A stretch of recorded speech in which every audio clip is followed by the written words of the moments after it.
In a small American town, where people lived their lives away from the city's glitz and glamour, a girl was born into a very poor family. Her name was Liza. Liza's childhood was never full of laughter. She was barely 5 years old when she began to realize that her home was not like the homes of other children. The neighborhood kids' fathers would go to work in the morning and return in the evening, picking up their children in their arms. But Liza's father had passed away and left them long ago.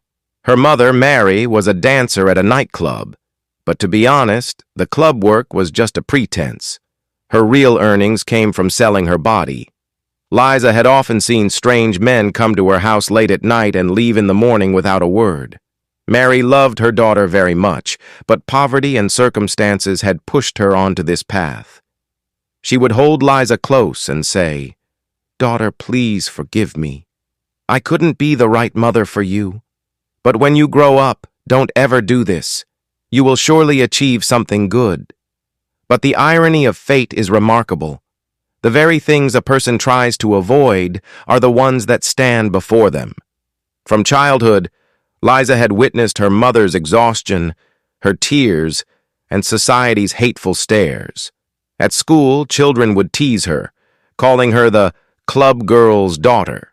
She would endure it silently, but it left a deep wound in her heart. There were often liquor bottles lying around the house. Her mother would come home late at night, sometimes drunk, and say, "I want you to become a doctor, or maybe a teacher, but not like me." Liza would only look at her mother and think to herself, "If Mom doesn't want me to do this, why does she do it every day? Is poverty really such a big enemy?" But a fear also settled in her young heart that she might end up on the same path. Her mother's death.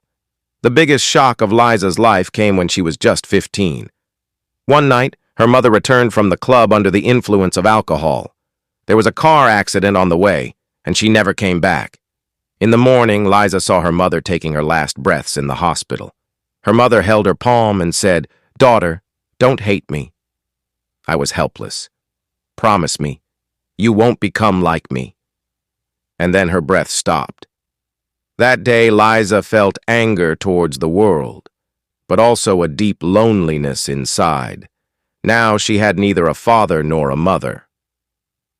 The start of the struggle. After her mother's death, no one helped her. Relatives also turned their backs on her. She had to quit school because there was no money for food or shelter. Instead of helping, the people of the town started to taunt her even more. "She's just Mary's daughter. She'll be just like her mother was." Every word stung like an arrow. Slowly, circumstances also began to push her towards her mother's path. Hunger and the lack of a roof over her head forced her hand, but in a corner of her heart, her mother's voice echoed, "Don't become like me." Yet she was helpless. She had no support. The bargain of desperation. Liza tried hard to get a decent job. Sometimes she washed dishes in a diner. Sometimes she cleaned. But no job lasted long. She was very beautiful. Blonde hair, deep blue eyes, and an innocence on her face.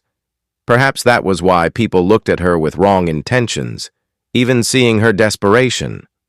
One day, when she didn't even have a place to stay, she met a woman. That woman was also a nightclub dancer in the same town. She said, "Liza, the world will look at you the same way they looked at your mother. If you want to live, do what your mother did. At least you won't starve."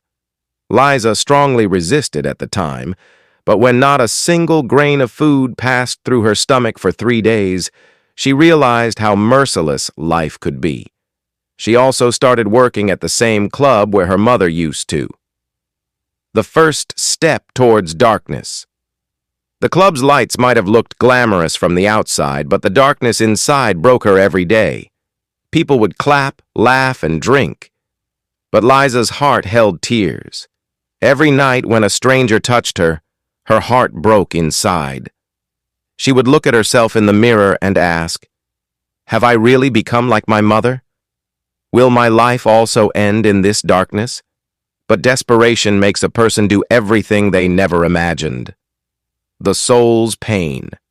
Sometimes she would sit alone and talk to her mother's picture. "Mom, you wanted me not to do this, but I had no other choice. Am I really a sinner too?" Tears would stream down her face, and she would think, maybe someday someone will pull me out of this darkness. A faint ray of a new beginning. Amidst this darkness, one night she met the richest and most mysterious man in town, David. David was not like the other men. There was no lust in his eyes, but rather a strange depth. When he looked at Liza, it was as if he could read